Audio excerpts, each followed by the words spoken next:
చర్చలో మనతో పాటు మల్రెడ్డి రామరెడ్డి గారు టీఎస్ఆర్డీసీకి సంబంధించిన చైర్మన్ మనతో పాటు జాయిన్ అవుతున్నారు. ఇక బండి శ్రీనివాస్ గారు బీఆర్ఎస్ సీనియర్ నేత కూడా మనతో పాటు లైవ్లో ఇప్పటికే జాయిన్ అయ్యారు. ఇక అడ్వకేట్ ప్రభాకర్ గారు కూడా మనతో పాటు దీనికి సంబంధించిన ఇన్ఫర్మేషన్ ఇవ్వబోతున్నారు.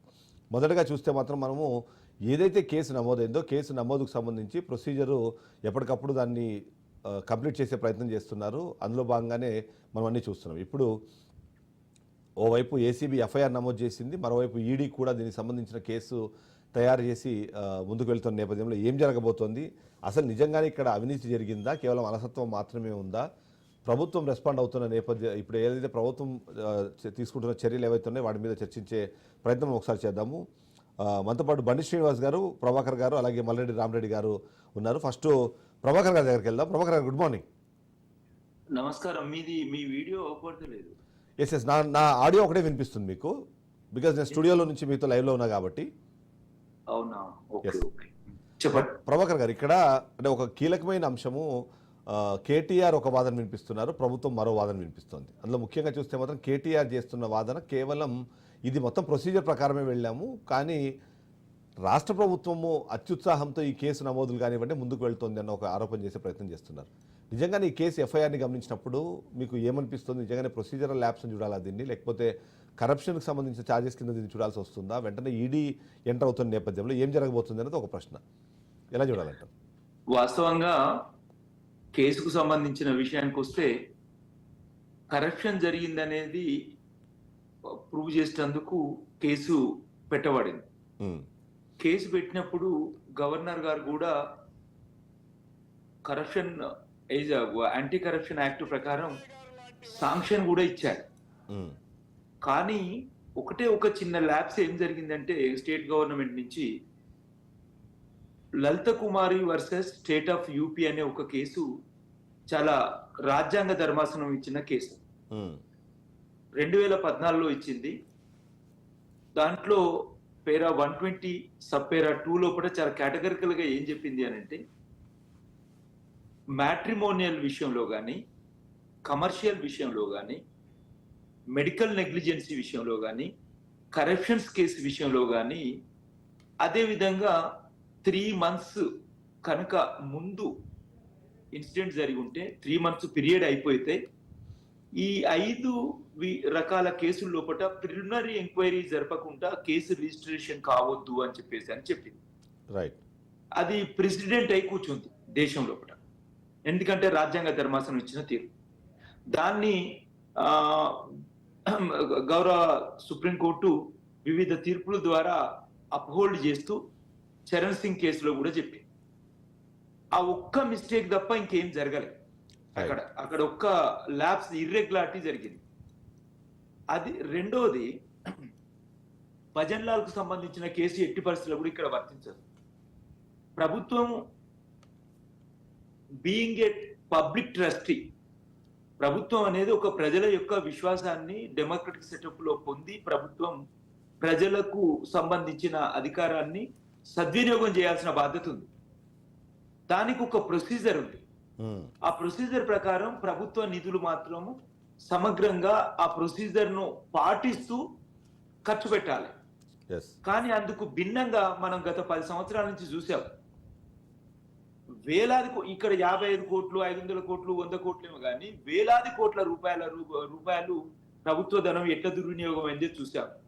ఏ ఒక్క సుప్రీంకోర్టు తీర్పును కూడా గత గవర్నమెంట్ అమలు చేయలేదు.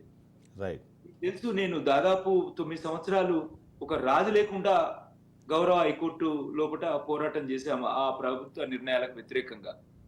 ఎర్రమంజిల్లు కూల్చుదామనే ప్రయత్నం చేస్తే ఏమి, లేకపోతే చెస్ట్ హాస్పిటల్ ను కూర్చోసేసి సెక్రటరేట్ కడదాం అనుకుంటే, లేకపోతే మంచిగున్న సెక్రటరేట్ ను కూలగొట్టి ఇది కడదాం అనుకుంటే, అట్లనే చాలా 59 జీవో, ధరణి, ఎన్నో విషయాల లోపల గత ప్రభుత్వం లోపల కాళేశ్వరం. అయితే ప్రభాకర్ గారు, ఇక్కడ బీఆర్ఎస్ కానివ్వండి, కేటీఆర్ గాని చెప్తున్నది ఏంటంటే, కేసుకు సంబంధించిన విషయానికి వస్తే ఒక చిన్న ప్రొసీజర్ ల్యాబ్స్ జరిగింది అంటే మిగతాది మాత్రం ఇన్వెస్టిగేషన్ లో తేలుతుంది సమగ్రంగా. అయితే ఇక్కడ కేటీఆర్ వినిపిస్తున్న వాదన ఏంటంటే, ఇందులో అవినీతికి అసలు తావే లేదు. ఎందుకంటే 2-3 ఏవైతే ఛార్జెస్ మీరు ఎఫ్ఐఆర్లో నమోదు చేసిన ఛార్జెస్లో మొదటిది అది ఆన్గోయింగ్ స్కీమ్ కాబట్టి, ఆన్గోయింగ్ ప్రాజెక్ట్ కాబట్టి దీనికి ఏదైతే ఎలక్షన్ కమిషన్ సంబంధించిన ఏదైతే మాట్లాడుతున్నారో అది వర్తించే అవకాశం లేదు. ఎందుకంటే అంతకుముందే నవంబర్లో కూడా, అంతకుముందు మేము ఫిబ్రవరిలో కూడా మేము దీనికి సంబంధించిన పేమెంట్స్ చేసాము, నవంబర్లో కూడా పేమెంట్స్ ఉన్నాయి. అలాంటప్పుడు దీనికి ఎక్కడి నుంచి ఎలక్షన్ కోడ్ అన్నది అమల్లోకి వచ్చింది అన్నదాన్ని ఒక పాయింట్ చెప్పే ప్రయత్నం చేస్తున్నారు.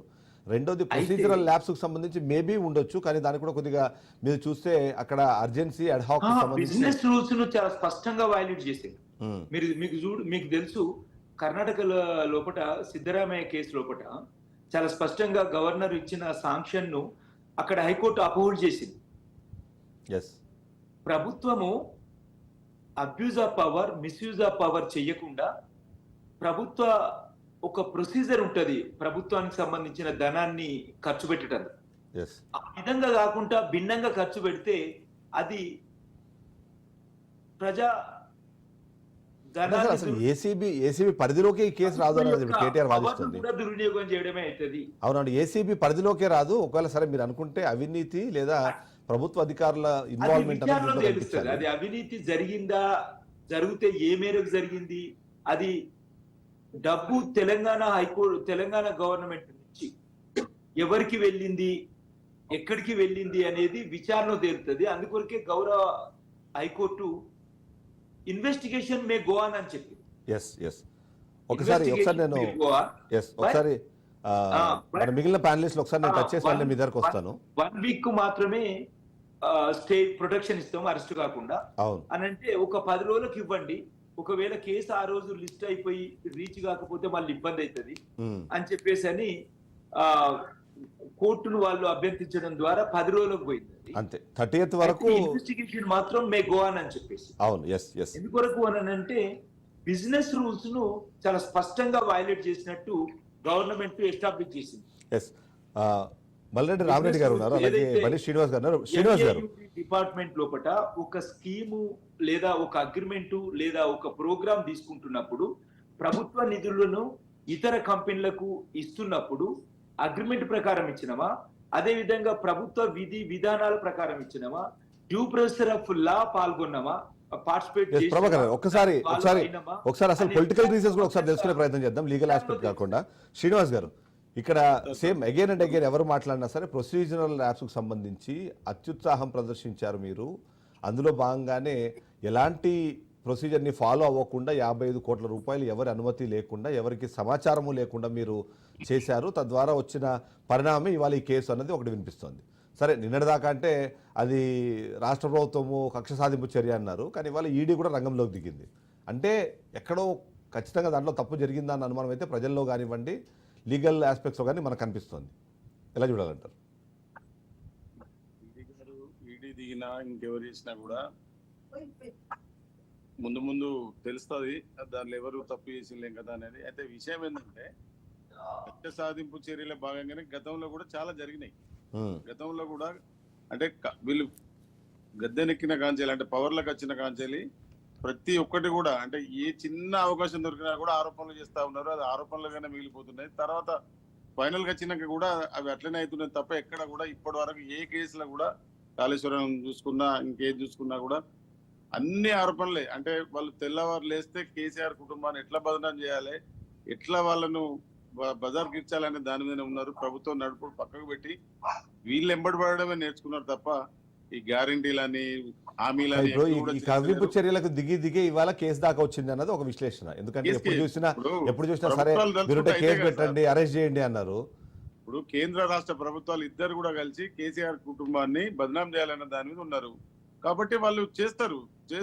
కానీ న్యాయస్థానాలు ఉన్నాయి కదా, న్యాయస్థానంలో కూడా 100% తప్పు అవుతుంది, ఉప్పు అవుతుంది. కాబట్టి న్యాయస్థానంలో ఉన్నది అది ఆరోపణలు చేసి వీళ్ళందరినీ గవర్నర్ పర్మిషన్ ఇవ్వడానికి కూడా మీరు రాజకీయ కోణంలోనే చూడాలంటారా? గవర్నర్ కూడా పర్మిషన్ ఇచ్చినారంటే తప్పు చేసినాని కాదు కదా, ఎంక్వైరీ ఏమనే దాని మీదనే ఇచ్చిళ్ళు. అంటే పర్మిషన్ ఇవ్వాలి కాబట్టి ఇచ్చిండు, ఆయన వద్దని లేడు కదా గవర్నర్ గారు కూడా. కాబట్టి కోర్టులో ఇవన్నీ నిజాలు కూడా బయటపడతాయి. అయితే అధికారులు అనేటోళ్ళు కూడా ఇప్పుడు ఎప్పుడైతే కేటీఆర్ గారు కానీ కేసీఆర్ గారు కానీ వాళ్ళ దగ్గర ఉన్నటువంటి అధికారులు కూడా ఇప్పుడు ఈ గవర్నమెంట్ లో కూడా ముఖ్య పాత్రలు పోషిస్తా ఉన్నారు. వాళ్ళు ఒట్టిగానే ఇచ్చేయమంటే ఏదో ఇవ్వడము, పద్ధతి లేకుండా చేయడం కూడా అట్లా చేయరు. 100% రూల్ ప్రకారంగానే చేస్తారని నేను భావిస్తున్నా. రేపు జరగబోయేటువంటి రూళ్ళల్లో ఈ కక్ష సాధింపు చర్యల భాగంగానే కవిత గారిని కూడా లోపటేసిళ్ళు, అట్లనే కేటీఆర్ గారిని కూడా వేస్తారు అనే దాని మీదనే ఇవన్నీ పబ్లిక్ లో కూడా ఇవన్నీ నానుతా ఉన్నాయి. కాబట్టి వీళ్ళు ముందు జాగ్రత్తగా సారు కోర్టుకు పోయి పర్మిషన్ తీసుకున్నాడు. ఇవన్నీ కూడా రానున్న రోజుల లోపల నిజ నిజాలు కూడా బయటపడతాయని కోరుకుంటున్నాం. తర్వాత పోతే చిన్న విషయం కాంచెలు పెద్ద విషయం దాకా ప్రతిదీ కూడా రేవంత్ రెడ్డి గారు వచ్చిన కాంచెలు అంటే ముఖ్యంగా ఏ టాపిక్ తీసుకున్నా కేసీఆర్ పేరు ఉచ్చరించింది ఆయన మాట్లాడతలేడు.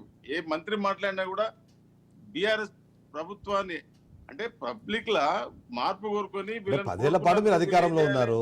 10 ఏళ్ల పాటు జరిగిన పాలనలో ఆ కేసీఆర్ ఆ కేటీఆర్ఏ దాంట్లో ఇన్వాల్వ్ అయ్యారన్నది మీరే చెప్తున్నారు. కేసీఆర్ సెంట్రిక్ గారు మొత్తం జరిగిందని మీరు చెప్పినప్పుడు ఆయన పేరు చెప్పకుండా ఎట్లా కష్టం కదా. గతంలో చేసినటువంటి ప్రభుత్వాల కంటే 10 సంవత్సరాలు చేసినటువంటి అభివృద్ధి సంక్షేమ ఫలాలు సంక్షేమ పథకాలు అన్ని కూడా కేసీఆర్ గారు చేస్తేనే కేంద్రం నుంచి 20 అవార్డులకు 19 అవార్డులు వచ్చినటువంటి సందర్భం. అప్పుడు వాళ్ళకి తెలియదా? అప్పటికి కేంద్ర ప్రభుత్వంలో ఉన్నటువంటి ప్రభుత్వం తెలంగాణకు ఆయనటే కదా. కేసీఆర్ గారు ఎప్పుడు కూడా వాళ్ళ దగ్గర పోయి మా రాష్ట్రానికి సాయం చేయని అడిగినటువంటి సందర్భం కూడా లేదు. అంటే వారికి విరిగి పడినటువంటి సందర్భంలో కూడా 19 అవార్డులు ఒట్టిగానే ఇస్తారా సార్? ఇన్ని రాష్ట్రాలు ఉండగా తెలంగాణ రాష్ట్రానికి 19 అవార్డులు ఇచ్చిల్లంటే పని చేయందే ఇచ్చిల్లా సార్? కాకపోతే ఏంటంటే ఇదంతా 100% కక్ష సాధింపు చర్యల భాగంగానే ఇవన్నీ జరుగుతా ఉన్నాయి. ఇంకా రానున్న రోజుల్లో ఇంకా చాలా జరుగుతాయి. ఇలా ఒట్టిగానే లేదు సార్. వీళ్ళు డే 1 నుంచి మేము నెల రోజుల 100 రోజులలో చేస్తాన్న హామీలు పక్క పెట్టి ఈ 100 రోజులు 365 రోజులు కూడా వీళ్ళు ఎంబడి పడడం, వీళ్ళ తప్పులు దిద్దామనడం, వీళ్ళని బదనాం చేయడం తప్ప వేరే ఏదన్నా ఉన్నదా చెప్పండి. కేసీఆర్ ను కవితక్క గారిని వీళ్ళు ఎంబడే పడడం.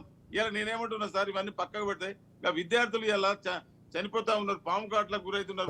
ఆ డిస్కషన్లోకి వెళ్దాం మనం. ఒకసారి రామరెడ్డి గారిని అడుగుదాం. రామరెడ్డి గారు, ఎంతసేపు ఉన్నా మీరు కేసీఆర్ కేటీఆర్ కుటుంబం వెనకాల పడుతున్నారు తప్ప ప్రజా సమస్యలు కానివ్వండి, మీరు ఏదైతే ఇప్పటికే ప్రామిస్ చేసిన సంక్షేమం కానివ్వండి, దాన్ని పక్కదారి పట్టించడానికి దాని మీద ఉన్న దృష్టి మరల్చడానికి మాత్రమే ఈ కేసులు ఈ ఇష్యూస్ అనేది ఒక విశ్లేషణ బీఆర్ఎస్ పార్టీ చేసే ప్రయత్నం చేస్తుంది.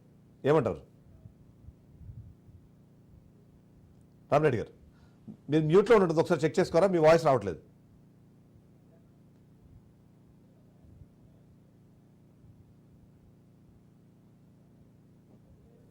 హలో, మీ వాయిస్ వినిపిస్తుంది, మీ వీడియో ఆఫ్ అయింది, ఒకసారి వీడియో కూడా ఆన్ చేసుకోండి. ఎస్ రామరెడ్డి గారు సార్, మీ మ్యూట్ ఉన్నట్టుంది, ఆడియో రావట్లేదు మీది. రామరెడ్డి గారు ఒకసారి మీ ఆడియో ఒకసారి చెక్ చేసుకోరా.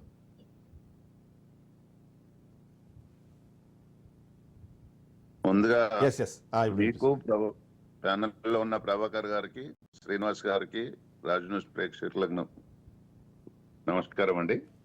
నమస్తే. ఇప్పుడు శ్రీనివాస్ గారు చెప్తున్నారు ఎంతసేపు కేసీఆర్ గారి కుటుంబాన్ని బదలాం చేయడానికంటే వాళ్ళు దోసుక తిన్నది రాష్ట్రంలో 10 సంవత్సరాలు ఇస్తారు రాజ్యాంగ. నిన్న చూస్తూనే ఉన్నాం కదా, ఎవ్వరి పర్మిషన్ లేకుండా 55 కోట్లు వాళ్ళకు అంటే క్యాబినెట్ లో పెట్టకుండా పర్మిషన్ తీసుకోకుండా సొంత డబ్బులాగా ఇచ్చేయడం ఫస్ట్ తప్ప కాదా అది? అదే విధంగా ఇప్పుడు కాంగ్రెస్ పార్టీ డైవర్ట్ చేస్తుంది అనేది కాదు, డైవర్ట్ చేసేది ఉంటే అంటే ఏ ప్రొసీజర్ లేకుండా గవర్నర్ పర్మిషన్ లేకుండా మేము చేస్తున్నామంటే ఏమన్నా అర్థం ఉంది? మేము అన్ని ఒక్కొక్కటిగా అన్ని పర్మిషన్లు తీసుకొని మరి ఒక పాలసీ ప్రకారం ఈ రోజు ఎంక్వైరీ చేస్తుంటే వాళ్ళకి ఎందుకు, ఆయన ఏ తప్పు చేయనోడైతే ఎంక్వైరీలు తేలినాక మాట్లాడితే బాగుండేది కదా వీళ్ళు. అదే విధంగా మరి ఏదున్నా ఈ రాష్ట్రంలో అయితే ఏది చేసినా ఇప్పుడు 7 లక్షల కోట్ల అప్పు చేసినా గానీ, ఈ హైదరాబాద్ చుట్టూన్న భూములు అమ్ముకొని గానీ వీళ్ళు ఏం అభివృద్ధి చేశారని అని చెప్తున్నాడు కదా శ్రీనివాస్ గారు. అవార్డులు వచ్చినాయన, అవార్డులకు అభివృద్ధికి ఏంది? అభివృద్ధి చేస్తేనే అవార్డులు కాదు కదా, ఒక ప్రొసీజర్ ప్రకారం వాళ్ళకి కావాల్సిన పాలసీ ప్రకారం చేసుకుంటా పోతే అవార్డులు చాలా వస్తాయి. మేము కూడా చాలా అవార్డులు తీసుకున్న వాళ్ళమే. నేను గతంలో అయత్ నగర్ మండల్ ప్రెసిడెంట్ గా ఉన్నప్పుడు 27 గ్రామాలకు 24 గ్రామ పంచాయతీల అవార్డులు తీసుకున్నాం. అవార్డులకు ఇక్కడ అభివృద్ధికి సంబంధం లేదు. అభివృద్ధి చూసి అవార్డులు ఇయ్యరు. ఒక పాలసీ ప్రకారం ఆఫీసర్లు చేస్తున్న పని ప్రకారం ఉంటాయి అవార్డులు. అదే విధంగా మరి ఇప్పుడు ఈ రాష్ట్రంలో ఒక్క ఇదే కాకుండా మనం నిన్న మొన్న చూస్తున్నాము, హరీష్ రావు గారు అసెంబ్లీలో అడిగారు దాని మీద రింగ్ రోడ్డు మీద ఎంక్వైరీ చేయమని చెప్పి. ఎంక్వైరీ చేసినాక హరీష్ రావు గారు నేను అనలేదంటే ఏమన్నా అర్థం ఉందా? వీళ్ళు అసెంబ్లీలో మాట్లాడిన మాటలకే ఇది లేదు. మా ముఖ్యమంత్రి గారు అయితే వాళ్ళ మీద కక్ష సాధింపుగా ఎంక్వైరీ అయ్యలే కదా, వాళ్ళు అడిగితేనే వేశారు కదా. మొన్న కేటీఆర్ కూడా అన్నాడు, ఒక మున్సిపల్ శాఖ మంత్రిగా ఉండి ఆ రింగ్ రోడ్ని అమ్ముకున్నాక కూడా మీరు ఎందుకు ఎంక్వైరీ చేస్తలేరు, ఎందుకు క్యాన్సిల్ చేస్తలేరు అంటుండు. ఇచ్చింది వాళ్ళు ఒక అగ్రిమెంట్ చేసినప్పుడు అది క్యాన్సిల్ చెయ్యాలంటే దానికి ఒక ప్రొసీజర్ అయితే ఉంటది కదా. ఎంక్వైరీ జరిగినాక వాళ్ళ తప్పు తీసి బయట పెట్టినాక కదా వాళ్ళ మీద క్యాన్సిల్ చేయడం. వీళ్ళిద్దరు హరీష్ రావు గారు కానీ కేటీఆర్ గారు కానీ వాళ్ళు చేస్తున్న తప్పులన్నీ మళ్ళీ వాళ్ళే ఒక్కొక్కటికి అన్ని బయటకు వస్తాయి. ఇంకొక 6 నెలల్లో అన్ని బయటకు వస్తాయి. ప్రజల ముంగట పెడతారు మా ప్రభుత్వం. ఇప్పుడు ఇంతకుముందు ప్రభాకర్ గారు చెప్పినట్టు కానివ్వండి, ప్రజల్లో ఉన్న అనుమానం ప్రకారం కూడా 14 నెలల సమయం మీరు ఎందుకు తీసుకున్నారు? అది అంటే మొత్తం యంత్రాంగం మీ చేతిలో ఉంది, దాని మీద దర్యాప్తు చేసే అవకాశం మీకుంది. అలాంటి అదంతా అదే పట్టించుకోకుండా మీరు ఇన్ని రోజులు వెయిట్ చేసి లేటుగా మీరు కేసు బుక్ చేయడం వల్ల ఎంతో కొంత ఆయనకి ఇమ్యూనిటీ దక్కుతుందా అన్న అనుమానం అయితే ఒకటి చాలా మందిలో ఉంది. అన్నది కరెక్ట్. ప్రభాకర్ గారు అది కాదు, ఒక్క నిమిషం నేను చెప్పను. వాళ్ళు చాలా పద్ధతి ప్రకారమే గవర్నర్ నుంచి పర్మిషన్ తీసుకున్నారు. ఒక పద్ధతి ప్రకారమే ముందుకు పోయినరు. బిజినెస్ రూల్స్ ఎట్లా వయలేట్ అయినాయి కూడా చాలా చెప్పగలిగారు. ఒక్క ల్యాబ్స్ ఏం జరిగింది అని అంటే మిత్రమా, లలిత కుమారి జడ్జిమెంట్ లోపట ఉన్న ఒక ప్రిలిమినరీ ఎంక్వైరీని కండక్ట్ చేయలేదు అనేది వాళ్ళ అలిగేషన్. రైట్. అది ఒక 10 రోజుల టైం ఉంటది లలిత కుమార్ కేసు విషయం లోపట. నేను ఇంతకు ముందు చెప్పిన విషయాల లోపట 5 కేసుల విషయం లోపట ప్రిలిమినరీ ఎంక్వైరీ జరిపి కేసు రిజిస్టర్ చేయాలి. అట్లా జరగకుండా రిజిస్టర్ చేసిండ్రు అనేది వాళ్ళ ఆరోపణ. ప్రైమా ఫేసి ఉంది, అందుకే గవర్నర్ అందుకే గవర్నర్ అప్రూవల్ ఇచ్చారు అన్నది కదా. ఇప్పుడు ప్రభాకర్ గారు ఒక్క నిమిషం నన్ను చెప్పనియండి. ఒక పద్ధతి ప్రకారమే పోయిండ్రు. బిజినెస్ రూల్స్ ను వయలేట్ చేసేసి డబ్బులు ఒక ప్రైవేట్ కంపెనీలకు దారాదత్తం చేయడం లోపల ఎస్టాబ్లిష్ చేశారు. అదే విధంగా రాజకీయ దురుద్దేశం కూడా లేదు ఈ కేసు లోపల, చాలా స్పష్టంగా ముందుకు పోయింది. రైట్. ఒకసారి రామరెడ్డి గారు సుప్రీంకోర్టు జడ్జిమెంట్ ఇచ్చిన రామరెడ్డి గారు ఒకసారి అంటే పొలిటికల్ యాంగిల్ ఒకసారి అడుగుదాం ఒకసారి. ప్రభాకర్ గారు ఒకసారి పొలిటికల్ యాంగిల్ అడుగుదాం. ప్రభాకర్ గారు చెప్పింది కరెక్ట్ గా. నేను ఏమంటున్నా అంటే 12 నెలలు ఎందుకు పట్టిందంటే ఇప్పుడు దాకా శ్రీనివాస్ ఏమంటున్నాడు, కక్ష సాధింపు. ఇది ఇందులో రాజకీయ దురుద్దేశం ఏం లేదు. ముఖ్యమంత్రి గారు ఒక బాధ్యతగా ఇప్పుడు ఆయన నిన్న కేటీఆర్ గారు ప్రెస్ మీట్ ఏదో చెప్పాడు, మేము గవర్నమెంట్ రాగానే సీఎం గారిని కలిసిండ్రు. వాళ్ళు కలిస్తేనే కదా ప్రతి ఫైల్ అయితే 24 గంటలు. ఇప్పుడు ఈ రాష్ట్రంలో ఉన్న ప్రతి ఫైల్ ఏదన్నా ఒక ఇన్ఫర్మేషన్ వచ్చినాకనే దాని మీద డెప్త్ గా పోతారు కదా. ముఖ్యమంత్రి గారు వాళ్ళు వచ్చి కలిసినాక రాజకీయ దురుద్దేశం లేదంటే మారుస్తాను, తెలంగాణ తల్లిని ఎందుకు మారుస్తాను, ఇవన్నీ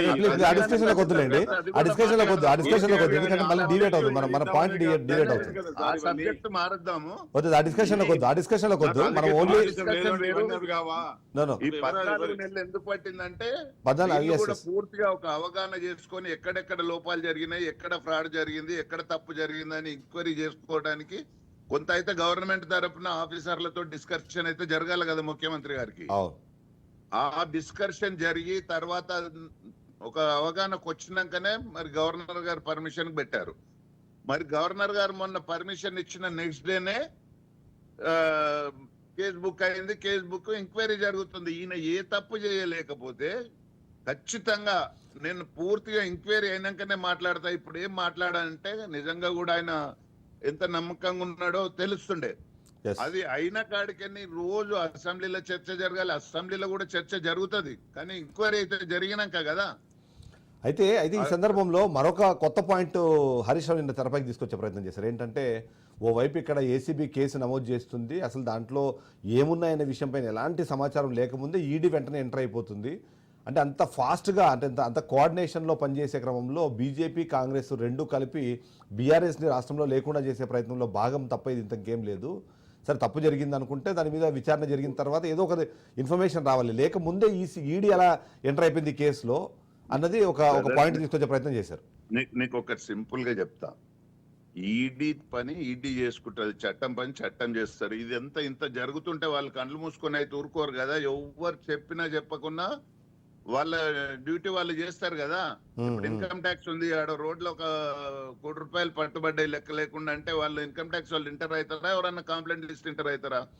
ఇప్పుడు అదే వాళ్ళు చెప్తుంది ఏంది, సివిల్ సప్లైస్లో 10,000 కోట్లకు పైగా అవినీతి జరిగిందని మేము ఆధారాలతో సహా ఈడీకి సిబిఐకి లేఖలు రాశాము, కానీ దాన్ని పట్టించుకునే నాదుడు లేడు. వాళ్ళు కూడా ఇంటర్ అయితే వాళ్ళు ఆన్సర్ 55 కోట్ల రూపాయలు అవినీతి జరిగిందో లేదో ఇంకా నిర్ధారణకు రాకముందే, దానికి సంబంధించిన ఇన్ఫర్మేషన్ లేకముందే ఈడీ అలా వచ్చేసింది. అది కదా లేదు, వాళ్ళు ఎంక్వైరీ వాళ్ళు కంప్లైంట్ ఇవ్వమనండి. ఏ తప్పు జరిగినా ఎక్కడైనా ఇచ్చుకోవచ్చు. మాకు బీజేపీకి సంబంధం లేదు, మేము ఆపోజిషన్ పార్టీ బీజేపీకి, మేమిద్దరం ఒకటయ్యేదైతే ఏమి ఉండదు కదా. బడే బాయ్ చోటా బాయ్ అని చెప్పేది అయితే గతంలో రిప్లై ఇచ్చుకుంటారు కదా. ప్రభాకర్ గారు చెప్పండి. మీరు కావాలనే ఇప్పుడు ఇద్దరు కలిసి పన్నాగం మన్నుతారు అనేది దేశం అంతా తెలుస్తారు. సరే పక్క పెడదాం కాసేపు. మాటకు వస్తే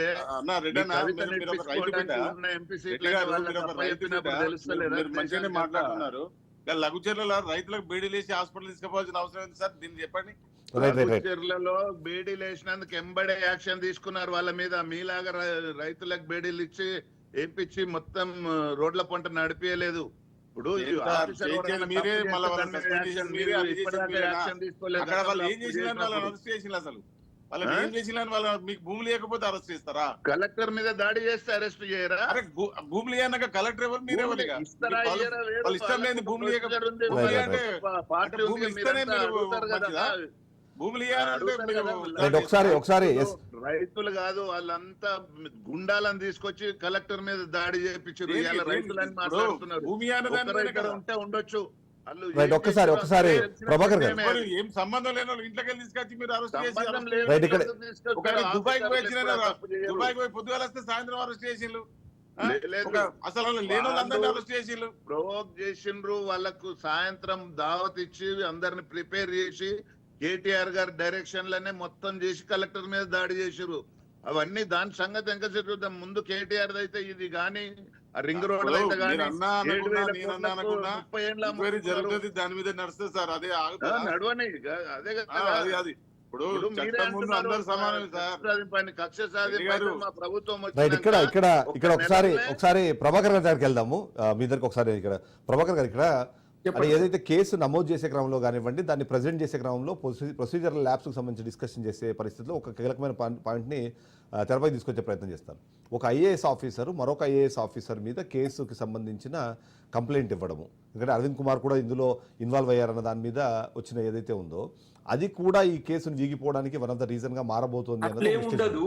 వాస్తవం ఏంటి అని అంటే ఐఏఎస్ ఆఫీసర్ అయినా ఇంకా ఇతర అధికారులైనా కూడా బిజినెస్ రూల్స్ ప్రకారం ప్రభుత్వ ధనాన్ని ఇతర సంస్థలకు మళ్లించేటప్పుడు ఆ రూల్స్ ను పాటించలేదు. ఆ రూల్స్ ను పాటించకపోవడమే దాంట్లో దుర్వినియోగం జరిగిందనేటందుకు అవకాశం చూపెడుతుంది. ఈ విషయాన్ని మొత్తంగా కూడా గౌరవ హైకోర్టు నిన్న పరిశీలించేసి ప్రిమా ఫేసి ఉంది కేసులో.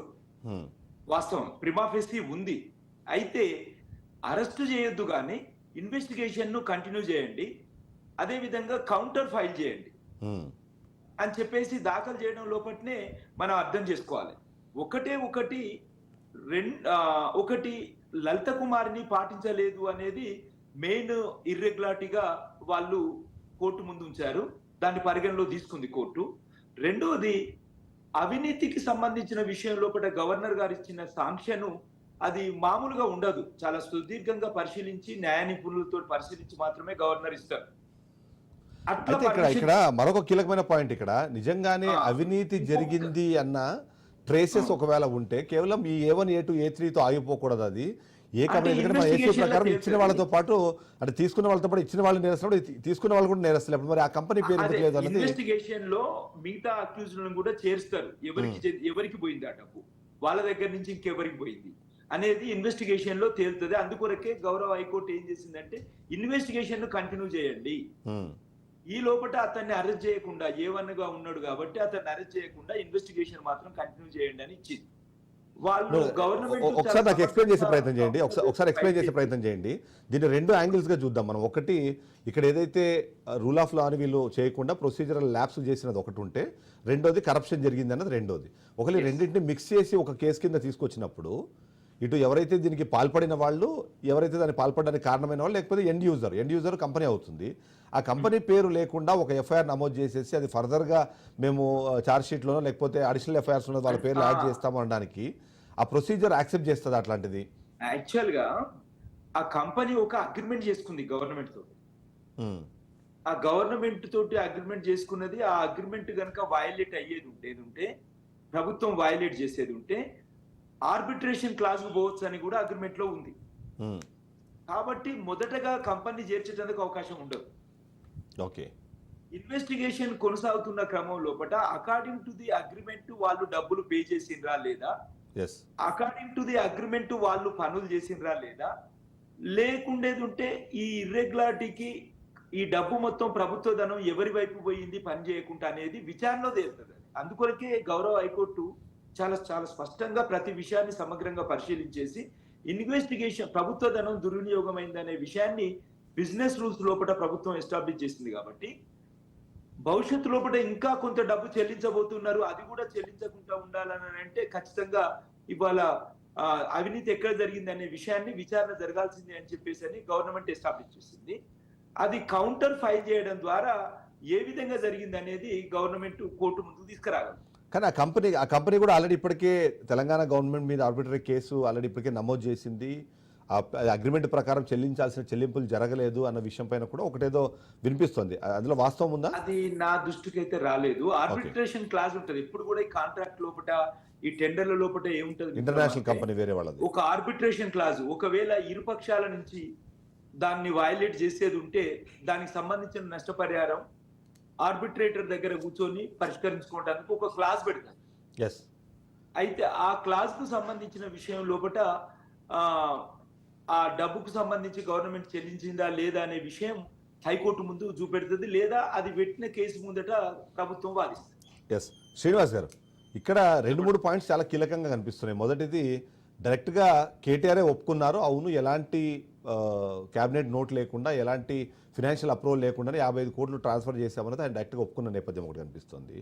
రెండోది, ఎలాగూ వచ్చేది మా ప్రభుత్వమే కాబట్టి మేము చేశాము అన్నది రెండో పాయింట్ కనిపిస్తుంది. అంటే మా ప్రభుత్వం వస్తుంది అని అంటే ఏమైనా చేయొచ్చా, ఆ ప్రభుత్వం పోయిన తర్వాత వచ్చిన సమస్యలకి కారణం కూడా ఆ రోజు ఉన్న ఓవర్ కాన్ఫిడెన్సీ అన్నది ఒక విశ్లేషణ వినిపించే ప్రయత్నం చేస్తున్నారు. తప్పు జరిగింది, నిజంగానే మీరు కరెక్ట్ అయితే విచారణ ఎదుర్కొని మీరు కంప్లీట్ చేయాలి. కానీ ఇప్పుడు క్వాష్ పిటిషన్కి వెళ్ళడం కానివ్వండి, రాజకీయ కక్ష సాధింపు చర్య అని చెప్పి ప్రజల్లో ఒక సింపతి గెయిన్ చేసే ప్రయత్నం కానివ్వండి, వీటిని ఎలా చూడాలంటారు? అప్పుడు ఇంతకుముందు గతంలో కూడా కవితక్క గారిని అరెస్ట్ చేసిండ్రు, కానీ ఇన్వెస్టిగేషన్ లో ఏ ఒక్క చిన్న పాయింట్ కూడా రేజ్ చేయలేకపోయారు. అప్పుడు మీరు చూడండి, 450 పేజీల వాంగ్మూలం రాసిండ్రు తప్ప ఒక చిన్న ఆధారం కూడా ఎక్కడ కూడా చూపించలేకపోయారు. సేమ్ అట్లనే ఇక్కడ కూడా జరుగుతుందేమో అని దాని మీదనే కోర్టుకు పోవడం జరిగింది తప్ప దాంట్లో తప్పు చేసినామనో ఇంకేదో కాదు. అయినప్పటికీ పైసలు లావాదేవీలు అనేది గవర్నమెంట్ నుంచి ఒక కంపెనీకి పోయినాయంటే ఉట్టిగానే ఇట్లా పోవు. దానికి సంబంధించిన అన్ని ఆధారాలు ఉంటాయి. అవన్నీ కోర్టుల రేపు న్యాయంగా జరిగేటువంటి ఈ పరిణామాన్ని చూస్తా కేసీఆర్ గారు కూడా వారు వినిపిస్తారు. 100% ఇలా ఎక్కడ కూడా అవినీతి జరగలేదు. కానీ ఇదంతా మళ్ళీ చెప్తున్నా కదా, ఇదంతా ఒక కక్ష సాధింపు చర్యలో భాగంగానే జరిగింది. అయితే ప్రభుత్వం వచ్చినాక ఒక నెల రోజుల్లో ఇప్పుడు ఆరోపణ కదా, ప్రభాకర్ గారు చెప్పారు కదా, కేవలం ఆరోపణ చేసి ఫైల్ చేసేళ్ళు కోర్టులో తెలుస్తుంది కదా. తప్పు చేస్తే నిజంగా ఎవరు తప్పు చేసిండ్రు, అసలు కంపెనీకి పోయినాయా లేదా, కంపెనీ వాళ్ళు ఏమైనా కేసు వేసిందా, కంపెనీ వాళ్ళకు అందలేదా, డబ్బులు ఎటుపోయినాయి అని కూడా రిపోర్ట్ లో తెలుస్తుంది కదా, రేపు ఇంకోట్లో తెలుస్తుంది కదా. ఏదేమైనా ప్రభుత్వ ధనం దుర్వినియోగం కావచ్చు. అవును, కావద్దు, ప్రభుత్వ ధనం దుర్వినియోగం కావద్దు, అది ప్రజల సొమ్ము. అది మొత్తం. కానీ అయితే ప్రభాకర్ గారు అంటే కేటీఆర్ అక్కడ డిఫెండ్ చేసుకునేది ఏంటంటే ప్రభుత్వ ధనము దుర్వినియోగం అవ్వలేదు. ఆ దుర్వినియోగం అవ్వకుండా ఉండడానికి కారణం ఏంటి అంటే ఇప్పుడు ఆ 55 కోట్లు చెల్లించకపోతే ఈ ఫార్ములా కేసు రేస్ అయితే ఉందో అది మన రాష్ట్రం నుంచి వెళ్ళిపోతుంది. అంతర్జాతీయంగా వందలాది దేశాలు దీనికోసం ఎదురు చూస్తూ ఉంటే దాన్ని కాదని మనం తెచ్చుకునే నేపథ్యంలో ఇంకా రేసులు జరిగే ఉన్నాయి. దానివల్ల రాష్ట్రానికి మంచి జరుగుతుంది, నగరానికి కూడా మంచి జరుగుతుంది. అది ఒక ఎగ్జాంపుల్ చెప్పారు. మొనాకో లాంటి ప్రాంతం ఉంటుంది, అక్కడ F1 రేసు ద్వారానే ప్రపంచవ్యాప్తంగా ఆ సిటీకి కానివ్వండి, ఆ రాష్ట్రానికి ఆ దేశానికి కానీ ఒక పేరు వచ్చింది. అలాంటి ఒక అవకాశం ఉన్నప్పుడు సరే ప్రొసీజర్ అన్నది సరే ల్యాబ్స్ అయినా జరిగినా లేకపోయినా అదంతా రాష్ట్ర బాగు కోసమే అనేది ఒక ప్రయత్నం చెప్పే ప్రయత్నం. అది మెయిన్ ప్రొసీజర్ ల్యాబ్స్ అనేది ప్రజాస్వామ్యం లోపల మంత్రులు గాని ప్రభుత్వం అదే అలసత్వమే కానీ అవినీతి లేదు. ప్రజాధనాన్ని ఖర్చు పెట్టేటప్పుడు ఒక పద్ధతి పాటించాలనేది సుప్రీం రాంగ్ రీజన్ కోసం ఖర్చు పెడితే మీరు ఓకే, మీరు అన్న పాయింట్ రాంగ్ రీజన్ కాదు కదా ఇది. రాష్ట్రానికి మంచి జరుగుతుంది. ఈ కార్ రేసు మొదటి సంవత్సరం 700 కోట్ల లాభం వచ్చింది మనకి. కాళేశ్వరం కడితే మంచి జరుగుతుంది అని చెప్పేసి గత 9 సంవత్సరాలుగా ప్రభుత్వం ఒక మాటలు మాట్లాడింది. నాగార్జున సాగర్ ఎప్పుడు కట్టిండ్రు ఎట్లున్నది, కాళేశ్వరం ఎప్పుడు కట్టిండ్రు ఎట్లున్నది, ఎన్ని వేల కోట్ల రూపాయలు దుర్వినియోగమైంది. ఆ దుర్వినియోగం ద్వారా ఎట్లా పిల్లర్లు కుంగిపోతున్నాయి. ఇప్పుడు కమిషన్ విచారిస్తూ మీడియా లోపల కమిషన్ ఏం విచారిస్తున్నదని రోజు చెప్తుంటే ఏ ఒక్క పర్మిషన్ లేదు. మరి ప్రభుత్వము ప్రియర్ టు 1947 ఉన్నామా మనము, లేకపోతే ఒక డెమోక్రటిక్ సెటప్ లో ఉన్నామా? రైట్, ఒక్కసారి నేను రామరెడ్డి గారి దగ్గరికి వెళ్తాను. ప్రభుత్వం అనేది తన పద్ధతి ప్రకారం ప్రజాధనాన్ని ఒక రూల్స్ ప్రకారం ప్రొసీజర్ ప్రకారం ఖర్చు పెట్టేసి ప్రజల ప్రయోజనానికి రైట్ రామరెడ్డి గారు ఉపయోగపడాలి. రైట్ రామరెడ్డి గారు, ఇక్కడ మీరు కక్ష సాధింపు చర్య లేదు అంటున్నారు. కక్ష సాధింపు చర్య లేదు. రామరెడ్డి గారు సుప్రీంకోర్టు వివిధ తీర్పుల ద్వారా కూడా తెలియజేసింది. ఆ ప్రభుత్వమైనా ఈ ప్రభుత్వమైనా ప్రజలకు మేలు చేయగలిగేది చేస్తూనే పద్ధతి పాటిస్తూ చేయాలనేది ఒక ప్రాథమిక విషయం. ఒకసారి రామరెడ్డి గారి దగ్గరికి వెళ్దాము. రామరెడ్డి గారు, ఇక్కడ మీరు కక్ష సాధింపు చర్య లేదు అంటున్నారు.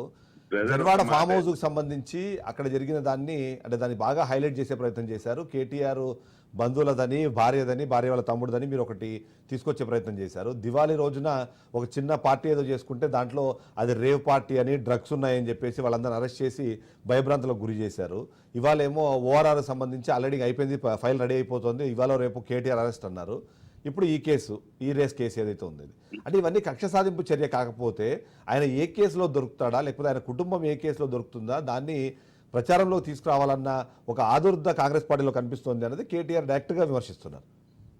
బ్రదర్, ఒక మాట అర్థం చేసుకోండి.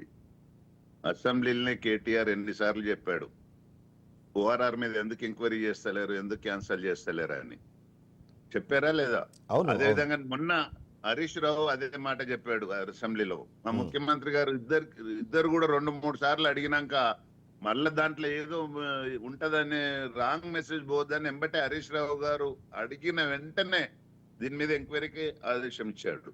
అదే విధంగా శ్రీనివాస్ గారు చెప్తున్నారు కాళేశ్వరం కట్టిండ్రు, దాంట్లో రైతులు ఏదో బాగుపడ్డారు. ఉన్న కాళేశ్వరం కూలిపోయి రైతులకు ఎలాంటి బెనిఫిట్ లేకుండా లక్షల కోట్ల రూపాయలు మిస్యూజ్ జరిగింది.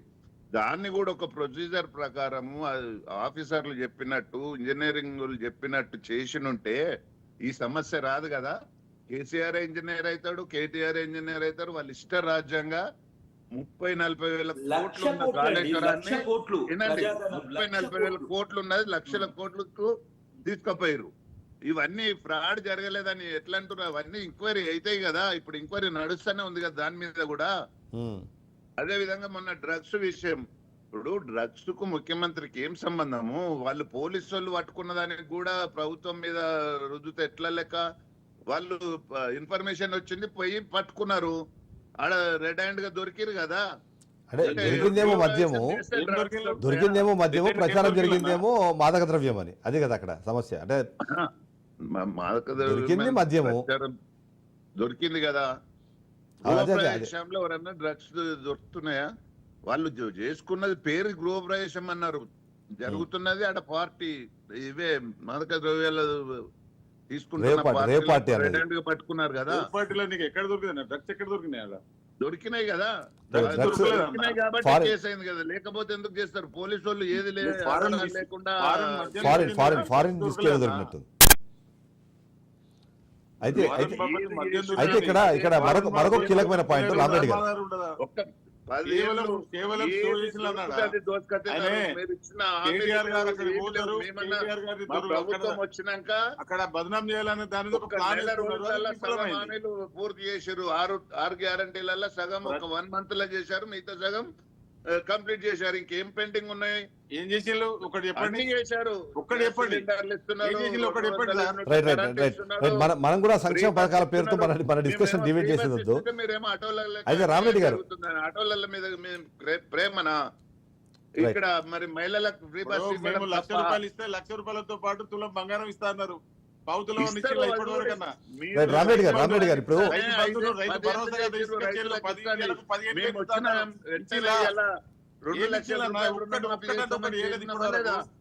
ఒక్కటంటే ఒకటి చేయలేదు.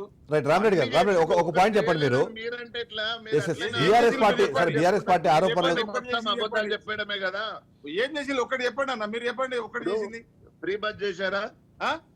ఫ్రీ బస్ చేశారా? ఫ్రీ బస్ ఏంది? పల్లె వెలుగులు ఫ్రీ బస్ చేసిళ్ళు. మళ్ళా 200 యూనిట్లు ఇస్తున్నారా? ఎక్స్ప్రెస్ ఇట్లా ఎక్కితే మళ్ళీ డబ్బులేనే. 10 లక్షల రూపాయలు ఆరోగ్యశ్రీ ఇస్తున్నారా? 10 ఇవన్నీ లక్షలు ఇస్తలేరా? ఆరోగ్యశ్రీ. ఇవన్నీ కనబడతలేవా మీకు? అన్న గదంత ఎందుకన్నా, ఇప్పుడు మీరు ఇస్తా అవును కదా. 10 లక్షలు కేసీఆర్ ఇచ్చిన అన్ని డబ్బులు ఇస్తా అన్నారు. మీలాగా 2,000 ఇస్తే 4,000 ఇస్తా అన్నారు, 3,000 ఇస్తా, 6,000 ఇస్తా అన్నారు. రైట్ రైట్ శ్రీనివాస్ గారు మన డిస్కషన్ డివేట్ అవుతుంది ప్లీజ్. నో డిస్కషన్ డివేట్ సంక్షేమ పథకాల మీద ఇంకో రోజు పెడదాం మనం సంక్షేమ పథకాల మీద ఇంకో రోజు పెడదాం. అయితే రామరెడ్డి గారు ఇక్కడ ఒక పాయింట్ మీరు పొలిటికల్ యాంగిల్ చెప్పండి. హైదరాబాద్కు సంబంధించి తెలంగాణకు సంబంధించిన బ్రాండ్ ఇమేజ్ ఏదైతే ఉందో దాన్ని మొత్తాన్ని ఇవాళ కాంగ్రెస్ పార్టీ నాశనం చేస్తుంది. ఓవైపు అదాని లాంటి వాళ్ళకి 100 కోట్లు రిటర్న్ ఇచ్చామని దానికి సంబంధించిన ఒక పాయింట్ మనం చూస్తుంటే ఇవాళ అంతర్జాతీయంగా ఎంతో కీలకంగా భావించే ఇలాంటి ఫార్ములా రేస్ లాంటి ఒక ప్రాజెక్ట్ని మేము ఇండియాకి తీసుకొస్తే, ఇండియాలో అందులో ముఖ్యంగా చూస్తే హైదరాబాద్ తీసుకొచ్చేస్తే ఇవాళ మీరు వాళ్ళ దగ్గర అవినీతి జరిగిందనే ఒక అనుమానంతోనో లేకపోతే ఆ ఖ్యాతి బీఆర్ఎస్కి రాకూడదనే ఒక ఆలోచనతోనో ఇప్పుడు వాళ్ళని వెళ్ళగొట్టేశారు మీరు. ఇప్పుడు ఇంకొక ఏదైనా కొత్త కంపెనీ ఇక్కడికి రావాలన్నా సరే ఇలాంటి అవినీతి ఆరోపణల పేరుతో మమ్మల్ని ఎక్కడ ఇబ్బంది పెడతారో అనే అనుమానంతో ఇవాళ కంపెనీలు కానివ్వండి ఇలాంటి ప్రెస్టీజియస్ ప్రాజెక్ట్ కానివ్వండి హైదరాబాద్కి రావట్లేదు అనేది ఒక మాట చెప్పే ప్రయత్నం చేస్తారు. బ్రాండ్ ఇమేజ్ దెబ్బతినడం గురించి ఏమంటారు? ఇప్పుడు హైదరాబాద్ బ్రాండ్ ఇమేజ్ పెంచడానికి చేసిందే కాంగ్రెస్ పార్టీ. రింగ్ రోడ్ వేసింది కాంగ్రెస్ పార్టీ, ఇంటర్నేషనల్ ఎయిర్పోర్ట్ తెచ్చింది కాంగ్రెస్ పార్టీ, మెట్రో తెచ్చింది కాంగ్రెస్ పార్టీ, ఇప్పుడు RRR దేబుతుంది కాంగ్రెస్ పార్టీ, మూసి ప్రక్షాళన చేయడానికి ప్రయత్నం చేస్తున్నది కాంగ్రెస్ పార్టీ. ఒకవేళ మూసి ప్రక్షాళనలు అయితే హైదరాబాద్ ను బ్రాండ్ ఇమేజ్ కాదు, ఈ హైదరాబాద్ అంటే మొత్తం మన ఇండియాలోనే #1 సిటీగా హైదరాబాద్ కాబోతున్నది. ఇవన్నీ చేస్తున్నది కాంగ్రెస్ పార్టీ. వాళ్ళు ఒక్కటి చేసిరా చెప్పమనండి. కానీ బీఆర్ఎస్ ఏమంటుందంటే హైడ్రా పేరుతో మీరు రియల్ ఎస్టేట్ వాళ్ళని భయపెడుతున్నారు,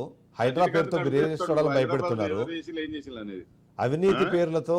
రజనీకాంత్ గారిని అడిగితే చెప్తాడు. సినిమా యాక్టర్ రజనీకాంత్ వచ్చి చూసి దీని గురించి తెలంగాణ గురించి ఎంత పెద్దగా మాట్లాడి కేసీఆర్ గారి గురించి ఎంత రజనీకాంత్ అల్లు అర్జున్ ఇదే పని. మీరైతే ప్రజలైతే పట్టారు మీకు. హైదరాబాద్ నగరము గత 10 సంవత్సరాలు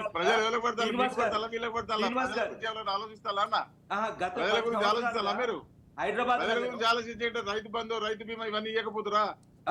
ఏది చేస్తలేరన్నా. బ్రాండ్ ఇమేజ్ ఎవరు కాపాడుతున్నారో అది డిస్కస్ చేద్దాం ఒకసారి. బ్రాండ్ ఇమేజ్ ఎవరు బంగారు మాటలు చెప్పి బంగారం ఇస్తారని చెప్పి బంగారు మాటలు చెప్పి గద్దెనెక్కి ఏం ఇస్తలేరు. బ్రాండ్ ఇమేజ్ అన్నది ఎవరు దెబ్బతీస్తున్నారు మనం మాట్లాడదాం ఒకసారి. శ్రీనివాస్ గారు ఎక్కడ అభివృద్ధి చెప్పి డబుల్ బెడ్రూమ్లు ఇస్తామని శ్రీనివాస్ గారు ఒక పాయింట్ చెప్పండి. శ్రీనివాస్ గారు ఒక పాయింట్ చెప్పండి. శ్రీనివాస్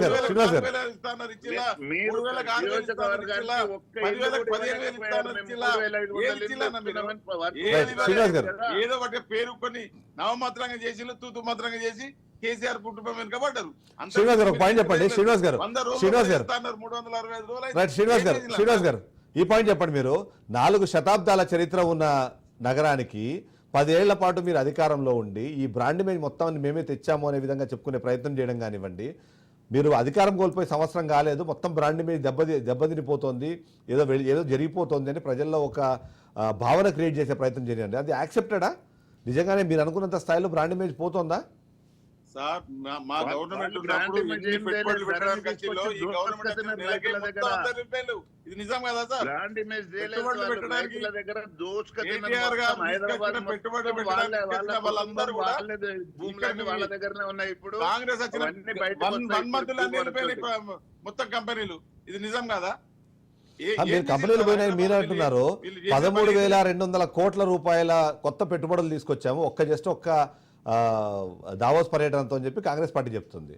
మీరు గతంలో వెళ్ళొచ్చారు. వాళ్ళ తమ్మ రేవంత్ రెడ్డి గారు బ్రదర్ పెట్టిన అది ఒక్కటే తప్ప అసలు వచ్చినాయి అన్ని వెళ్ళిపోయినాయి. అప్పుడు మా గవర్నమెంట్ లో కేటీఆర్ గారు తీసుకొచ్చిన కంపెనీలు మొత్తం వెళ్ళిపోయినాయి. ఇదంతా తెలియదా సార్? ఏ కంపెనీ తీసుకొచ్చి పెట్టారు, ఏడు పెట్టారు చెప్పు. ఎన్ని కంపెనీలు పోయినాయి చూడండి అన్న, ఎన్ని కంపెనీలు పోయినాయి చూడండి. మీ రాష్ట్రంలో అసలు కంపెనీ లేకుండా పోయినాయి. ట్రిప్పులు కొట్టి ఎంజాయ్ చేసి వచ్చిండు బయట దేశాలకు పోయి. కేటీఆర్ తప్ప రూపాయి తీసుకొచ్చింది ఏం లేదు ఈ రాష్ట్రానికి. మా 10 సంవత్సరాలలో కేసీఆర్ గారు ఒక్కసారి కూడా అమెరికా పోలే, కానీ రేవంత్ రెడ్డి గారు పోయొచ్చింది కదా. రేవంత్ రెడ్డి గారు పోయింది మన రాష్ట్ర అభివృద్ధి కొరకు పెట్టుబడులు తీసుకురానికే. వాళ్ళ బ్రదర్ కంపెనీ అక్కడ రాష్ట్ర పరిస్థితి ఎట్లుంటదో, పెట్టుబడులు ఎట్లా తీసుకొస్తారో మీరు ఇంకా సంవత్సరం అయితే ఈ రాష్ట్ర పరిస్థితి ఎట్లుంటుందో. రైట్ కంక్లూడ్ చేద్దాము. శ్రీనివాస్ గారు, మొన్నటి దాకేమో ఈ కారణం మీద కేసు పెట్టండి అన్నారు. ఆ కేసు అయిపోయింది. ఇప్పుడు ఓఆర్ఆర్ టోల్ గేట్లకు సంబంధించిన దాంట్లో కూడా ఇప్పుడు మీరు కేసు పెట్టండి, విచారణ చేయండి అంటున్నారు. అది కూడా దాదాపుగా రెడీ అయిపోయింది అంటున్నారు. కాళేశ్వరంది సేమ్ ఇదే సిచ్యువేషన్ ఉంది. మీరేమో కేసులు పెట్టమంటారు. కాంగ్రెస్ పార్టీ ఒకవేళ ప్రభుత్వంగా కేసు పెడితేనేమో కక్ష సాధింపు చర్యలు అంటారు. ఈ రెండు రకాల మాటలతో ఏంటి ప్రజలు కన్ఫ్యూజ్ అవ్వరా? మీ కార్యకర్తలు కన్ఫ్యూజ్ అవ్వరా? ఏంటంటే ప్రతిరోజు ఇప్పుడు వీళ్ళు ప్రతి డెవలప్మెంట్ ఆపేది బీఆర్ఎస్ పార్టీ అని చెప్పి మాట్లాడుతూ ఉన్నారు. కాబట్టి మీరు ఏదైనా ఉంటే దాన్ని ఫినిష్ చేయండి. ఒక సబ్జెక్ట్ ఉంటే దాన్ని ఫినిష్ చేసి అభివృద్ధి చెప్తున్నా. ముందు రోడ్ల మీద వాడి కొట్టుకుంటున్నారు. వాళ్ళని ఎవ్వరు నమ్మకున్నా గానీ వాళ్ళని కిరాయి మనుషులను తీసుకొచ్చి ఇష్యూ చేస్తున్నట్టు క్రియేట్ చేసి ఈ సోషల్ మీడియాలో చెప్పుకుంటున్నారు. నిన్న జైలుకు పంపించిన వాళ్ళంతా కిరాయి మనుషులా సార్? నిన్న రిలీజ్ అయిన వాళ్ళంతా కిరాయి మనుషులా? నమ్మట్లేదు, వాళ్ళు చూపించట్లేదు. ఇలా కరెక్టే మీరు అనేది. నిన్న జైలుకు పంపించినంత ఏ ఉండవు. నిన్న జైలుకు వేసిన వాళ్ళంతా కిరాయి మనుషులేనా? గుండాలా? రైతులు వాళ్ళు ప్రొవైడ్ చేసి ఒక రోజు ముందు వాళ్ళకు దావా తెచ్చి అధికారుల మీద దాడి చేయించారు కదా. నీకు ఎవరు నిన్న నువ్వు జైలుకు పంపిన వాళ్ళందరినీ ఒక్కొక్కరు నిలబడి చూద్దాం వాళ్ళ చరిత్ర ఏందో. వాళ్ళే ఇప్పుడు రైతులు కదా, గుర్తుంచుకో శ్రీనివాస్, రైతులు కదా వాళ్ళంతా. పోలీసు వాళ్ళు ఎవరిని ఏది చేసినా ఉత్తగా ఎవరన్నా చెప్పి చేసిరు అనేది ఉత్తమాట. ఏ ప్రభుత్వం అని ఉండని. రామరెడ్డి గారు ప్రభుత్వాలు ఎప్పుడు కూడా ప్రజాస్వామికబద్ధంగా నడుచుకోవాలి. గత ప్రభుత్వము 10 సంవత్సరాలు అన్ని రకాల ప్రజలకు నష్టం చేసిందని చెప్పేసి ఈ ప్రభుత్వాన్ని గెలిపించడం లోపల ప్రజలు ఉత్సాహం చూపెట్టేసేసి మీ ప్రభుత్వాన్ని తీసుకొచ్చింది. మాలాంటి డెమోక్రట్స్ కూడా గత 10 సంవత్సరాలు తెలంగాణ రాష్ట్ర ఉద్యమ పునాదుల మీద వచ్చిన ప్రభుత్వం ప్రజల యొక్క అవగాహనకు భిన్నంగా నడుస్తుందని చెప్పేసి అని ఈ ప్రభుత్వం ఇంకా రావద్దు అని చెప్పేసి అని నిలబడ్డ వాళ్ళ దాంట్లో మేము ముఖ్యులుగా ఉన్నాం. మీ అందరూ తెలుసు, తెలంగాణ సమాజానికి తెలుసు. కానీ లగచర్ల రైతుల విషయం లోపల చేసిన విషయం కానీ మిగతా అప్రజాస్వామిక విషయాల లోపల కానీ ఇప్పటికైనా ప్రభుత్వం సరిదిద్దుకొని ఒక డెమోక్రటిక్ గా ముందుకు పోకపోతే ఆ ప్రభుత్వానికి ఈ ప్రభుత్వానికి తేడా లేదు అని చెప్పి ప్రజల్లో ఒక అవకాశం ఉంటది. రామరెడ్డి గారు సజెషన్ మీరు బాగా చెప్పారు. వాస్తవం అది. మా ముఖ్యమంత్రి గారు ఏం చేశారు, రైతులకు ఇబ్బంది అయితే ఆల్టర్నేటివ్ మీకు అంటే ఫార్మా కాకుండా ఇంకేమైనా ఇండస్ట్రియల్ కూడా చేసి మీకు జీవనోపాధి. ఇప్పుడు ఆయన సొంత నియోజకవర్గంలో 10 మందికి లాభం జరగాలని చూస్తాడు కానీ నష్టం జరగాలని చూడాడు కదా. కలెక్టర్ ఏడికి పిలిస్తే ఇప్పుడు ఆయన కలెక్టర్ మల్లన్న సాగర్ విషయం లోపల 14 గ్రామాలు అర్ధరాత్రి కూడా మీరు కూలగొట్టిన చరిత్ర ఉంది. అటువంటిది జరగకుండా కాంగ్రెస్ ప్రభుత్వంలో కూడా లగచర్ల లాంటి సంఘటనలు కానీ ఇంకా మామూలు రైతులను కానీ మామూలు ప్రజలను కానీ ఇబ్బంది పెట్టకుండా ఒక డెమోక్రటిక్ ఏదైతే ప్రజాస్వామిక ప్రజాపాలన అన్నమో దాన్ని కొనసాగించాలని కోరుకుంటాం. మాలాంటి డెమోక్రటిక్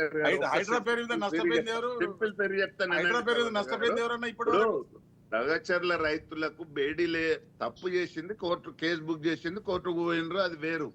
బేడీలు వేసిన దానికి 24 గంటలు అంటే 12 గంటల లోపలే అధికారుల మీద యాక్షన్ తీసుకున్నారు. వీళ్ళ ప్రభుత్వంలో 10 సంవత్సరాలలో ఎన్నిసార్లు హైడ్రా పేరు మీద రైతులకు నష్టపోయింది బేడీలే, ఎవరన్నా ఇయ్యాలా? ఎన్నిసార్లు హైడ్రా పేరు మీద పోలీసులను పెట్టుకొని నష్టపోయింది ఎవరన్నా? దౌర్జన్యాలు చేయలే. అది అంతేనా? రైట్ కన్క్లూజన్కి వెళ్దాం మనము, టైం అయిపోతుంది. హైడ్రా పేరు conclusion కి మీద వెళ్దాం. నష్టపోయింది ఎవరు? ధనవంతుల పేదోళ్ళ? ధనవంతులు కాదు, అదే ఎవరైతే హైడ్రా పేరు మీద నాగార్జున నష్టపోతే హైడ్రా నష్టపోతే రామరెడ్డి గారు, హైడ్రా పేరు మీద నాగార్జున నష్టపోతే వీళ్ళకి నష్టం. హైడ్రా పేరు మీద మొత్తము హైదరాబాద్ నగరం లోపల ఎన్ని చెరువులు కుంటలు మొత్తం ఆక్రమించేసేసి వర్షం పడితే హైదరాబాద్ నగరం మొత్తం 5 నిమిషాల లోపల మునిగిపోతా ఉంది గత 10 సంవత్సరాల నుంచి. వీళ్ళే కదా అంటే 10 సంవత్సరాలే కాదులేండి అది, అంటే ఓన్లీ దాని ప్రభాకర్ గారు సబ్జెక్ట్ కరెక్షన్ ఓన్లీ అంటే 10 సంవత్సరాలకు సంబంధించిన కార్యాచరణగా మనం చూడాల్సిన అవసరం లేదు. మొత్తం గత అంటే 4 దశాబ్దాల్లో కూడా అదే జరిగింది. ఎందుకంటే ఒక్కొక్కటి స్లోగా వచ్చింది. మేబీ రోజుకు హైదరాబాద్ నగరం ముఖ్యమంత్రి గారి సోదరులకు ఒక న్యాయం, పేదవాడికి ఒక న్యాయం సార్. రైట్, అయితే ఇది అదే మా ప్రభుత్వం కంక్లూడ్ చేద్దాము. ఎగ్జామ్షన్ ఉంటది, పేదవాళ్ళకు నిమిషాలలో కూలగొట్టిస్తారు. ఎవరు కబ్జాలు పెడితే, ఎవరు చెర్లు కుంటలు కబ్జాలు పెడితే మరి తిరుపతి రెడ్డి గారిని ఎందుకు కూలగొట్టలేదు? పట్నం మహేందర్ రెడ్డి గారిని ఎందుకు కూలగొట్టలేదు? మీ టీఆర్ఎస్ లీడర్లు, మీ కేసీఆర్ కుటుంబమే ఉంది. రైట్, కంక్లూడ్ చేసేద్దాం. ప్రభాకర్ గారు లాస్ట్ పాయింట్ మీరు లీగల్ ఆస్పెక్ట్ లో చెప్పండి. ఎస్, కంక్లూడ్ చేసేద్దాం లీగల్ పాయింట్. ఇప్పుడు క్వాష్ పిటిషన్ లో చాలా పాయింట్స్ తీసుకొచ్చే ప్రయత్నము ఇవాళ కేటీఆర్ సైడ్ నుంచి ఇవాళ లీగల్ టీం చేస్తుంది. అది సస్టైన్ అవుతుంది అంటారా? ఎందుకంటే కొన్ని ప్రొసీజరల్ ల్యాబ్స్ కేసు బుక్ చేసే విషయంలో కానివ్వండి, విచారణ కానీ కనిపిస్తున్న నేపథ్యంలో యూజువల్ టెక్నికల్ అంశాలతో ఎక్కువ శాతం క్వాష్లు అవుతాయి అన్నది మీకు కూడా తెలుసు. ఎస్, ఇర్రెగ్యులారిటీస్ ను ఇల్లీగాలిటీస్ ను ఏది కూడా కోర్టులు పరిగణలోకి తీసుకొని వాటిని క్వాష్ చేసేందుకు అవకాశం ఉంటుంది. అది పొలిటికల్ వెండెటా అనే విషయం మాత్రం ఇక్కడ ప్రూవ్ కాదు అని చెప్పేసి నేను అనుకుంటున్నా. భజన్ లాల్ కేసు మాత్రం వర్తించదని నేను అనుకుంటున్నా. అదేవిధంగా ప్రభుత్వం అక్కడ జరిగిన విషయాన్ని సమగ్రంగా కౌంటర్ ఫైల్ చేయడం ద్వారా మాత్రమే మనము ఈ కేసును ఏ మేరకు ట్రయల్ కు అవకాశం ఇవ్వగలుగుతుంది, ఏ మేరకు క్వాజ్ చేయగలుగుతుంది అని చెప్పగలుగుతాం. 409 కూడా అక్కడ అబ్జెక్షన్ ఏదో రేజ్ చేస్తున్నట్టున్నారు, అసలు వర్తించదు, సో అరెస్ట్ చేయాల్సిన అవసరం లేదు దీంట్లో అన్నది కూడా. అంటే సరే క్రాష్ కాకపోయినా ప్రొవిజన్స్ అట్రాక్ట్ అయితాయా లేవో అనే విషయం ట్రయల్లో తేలుతుంది అది. కానీ ఇర్రెగ్యులారిటీ ఇల్లీగాలిటీస్ కేసు లోపల చాలా స్పష్టంగా ఉన్నవి, కరప్షన్ జరిగింది అనే విషయాన్ని ప్రభుత్వం ఎస్టాబ్లిష్ చేయగలిగితే కేసు నిలబడుతుంది. ఓకే, ప్రభుత్వం అరెస్ట్ సంబంధించి, ఎందుకంటే అరెస్ట్ చేయాలి అంటే ఇక మిగిలిన కేసెస్తో అంటే దాంట్లో అట్రాక్ట్ అవ్వనివి, లేకపోతే కేవలం దాన్ని మ్యాగ్నిఫై చేయడం కోసం మాత్రమే కేవలం ఇంటీరియర్ ప్రొటెక్షన్ మాత్రమే ఇచ్చింది. ఇప్పుడు కొన్ని సెక్షన్లు పెట్టిందే కేవలం అరెస్ట్ చేసే ఒక్క ఉద్దేశంతోనే కొన్ని సెక్షన్లు దీంట్లో ఇంక్లూడ్ చేశారు. 13(1) కానివ్వండి, లేకపోతే 409 ఇట్లాంటివి. అవి అట్రాక్ట్ కాని నేపథ్యంలో మేబీ కేసు నడుస్తుండొచ్చు కానీ మన అరెస్ట్ ఉండదు అన్నది. అవి ఎప్పుడు రేపు కౌంటర్ ఫైల్ చేసేసేసి సమగ్రంగా మేము ఆధారాలు చూపెట్టిన తర్వాత మాత్రమే కేసు రిజిస్టర్ చేసినామని కోర్టు ముందు ప్రభుత్వం వాదించవలసిన బాధ్యత ఉంటుంది. అంటే ఎందుకంటే మనం అల్లు అర్జున్ కేసులో కూడా మనం చూసేది ఇక్కడేమో ట్రయల్ కోర్టులోనేమో అట్రాక్ట్ అవుతుంది అని చెప్పన్నారు, ఆ తర్వాత హైకోర్టుకి వెళ్తేనేమో ఆ సెక్షన్లకు సంబంధించి కొద్దిగా హార్ష్గా మీరు వ్యవహరించినట్టున్నారు, మళ్ళీ ఒకసారి రీవిజిట్ చేయండి అని టైం ఇచ్చిన నేపథ్యం చూసాం కాబట్టి. సో అలాంటి పరిస్థితి ఏమైనా కేటీఆర్ ఇష్యూలో ఉండొచ్చు. సెక్షన్స్ అప్లికబుల్ కాకపోతే మిత్రమా డిశ్చార్జ్ పిటిషన్ ఇచ్చడానికి అవకాశం, డిశ్చార్జ్ పిటిషన్ కూడా వాళ్ళకి అవకాశం ఉంటుంది. అయితే ఇక్కడ మాత్రం ఇల్లీగాలిటీ ఇర్రెగ్యులారిటీస్ మీద మాత్రమే క్వాజ్ చేస్తుంది. కానీ నిన్న మాత్రం కేటీఆర్ అడ్వకేట్ ఏదైతే ఉన్నాడో అతను చాలా స్పష్టంగా కేసును ఎస్టాబ్లిష్ చేసేసి అతని వైపు నుంచి ఇంటీరియర్ ప్రొటెక్షన్ అయితే తీసుకున్నాడు. సో అరెస్ట్ ఉండే అవకాశం ఉందా లేదా అన్నది ఇవాళ రాష్ట్ర వ్యాప్తంగా అందరి ప్రశ్న ఏంటంటే అరెస్ట్ ఉంటుందా ఉండదా ఆధారపడి ఉంటుంది. అవునవును, అంటే 30వ తారీఖు తర్వాత అరెస్ట్ ఉండే అవకాశం ఉందంటారా? 30వ తారీఖు అరెస్ట్ చేయడానికి అవకాశం లేదు. తర్వాత 30వ తారీఖు ఈడీ కూడా ఇప్పటికే ఇన్వాల్వ్ అయింది. సపోజ్ ఇంటీరియర్ డైరెక్షన్ ఇక అవకాశం లేదు, ఇంటీరియర్ డైరెక్షన్ తొలగించాల్సింది. వాళ్ళ కౌంటర్ ను కూడా పరిశీలించిన తర్వాత నిజమే ప్రిమా ఫేసి ఉంది కేసులో, గవర్నర్ కూడా శాంక్షన్ ఇచ్చిండు, ఇది ట్రయల్లో తేలాల్సిన విషయమే. ఇంకా ఇతను బయట ఉండేది ఉంటే మొత్తంగా మిగతా కేసుకు సంబంధించిన విషయాలకు నష్టం జరుగుతుంది అని అనుకున్నప్పుడు కోర్టు భావించేసి ఇంటీరియర్ ప్రొటెక్షన్ రద్దు చేస్తుంది, లేదు అంటే కంటిన్యూ చేస్తుంది. Thank you very much Prabhakar garu, thank you very much Ramareddy garu, thank you very much Srinivas garu, ఓవరాల్గా చూస్తే మాత్రం కేసులో ప్రైమా ఫేసి అయితే కంపల్సరీ ఉంది. దానికి అనుగుణంగానే గవర్నరు అనుమతి ఇచ్చిన నేపథ్యంలో గోయింగ్ ఫార్వర్డ్ ఏం జరుగుతుందన్నది ఖచ్చితంగా ప్రతి ఒక్కరూ ఒక ఆసక్తిని అయితే కనబరుస్తున్నారు. అరెస్ట్ ఉంటుందా లేదా అన్నది పక్కన పెడితే అసలు కేసు నిలబడుతుందా లేదా అన్నది కూడా బీఆర్ఎస్ పార్టీ నుంచి ఒక ప్రచారాన్ని తెరపైకి తీసుకొచ్చిన నేపథ్యంలో ఏం జరుగుతుంది, నిజంగానే అక్కడ ప్రజాధనం వృధా అయ్యింటే మాత్రం ఖచ్చితంగా దాని మీద చర్యలు ఉండాల్సిందే, శిక్షలు ఉండాల్సిందే. అలా కాకుండా అది కేవలం రాజకీయ కక్ష సాధింపు చర్య అయితే మాత్రం అలాంటి వాటి నుంచి రాజకీయ నాయకులతో పాటు ప్రతి ఒక్కరికి అంటే దాని నుంచి రిలీఫ్ ఉండాలని అయితే మనం కోరుకోవాలి. ఇది వాళ్ళ షో. నెక్స్ట్ షోతో మళ్ళీ కలుద్దాం. Stay tuned.